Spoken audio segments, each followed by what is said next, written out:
Sveiki, noriu parodyti lunchboxus iš Maximos. Čia aš jau uždėjau padažą, tai galbūt ne taip gerai matosi visuma, bet pakankamai gerai.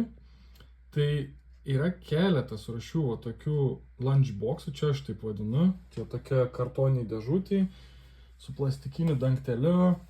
Ir žodžiu, yra su lašiša, su tūnu. Ir aš sakyčiau, tai yra tobulas būdas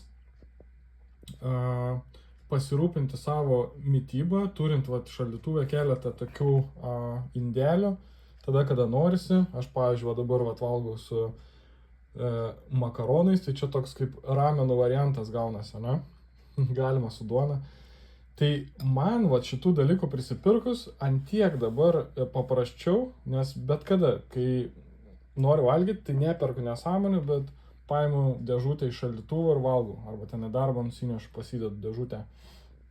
Tai yra ir iki, yra ir Rimi, bet ten kažkokios nesąmonės, bent jau Rimi, padažai kažkokie majoneziniai, salotas kažkokios ten tokios labai primityvios icebergo, permirkusios, Rimi ten būna, nes prasidaro kažkaip tas padažo indėlis, čia toks būna.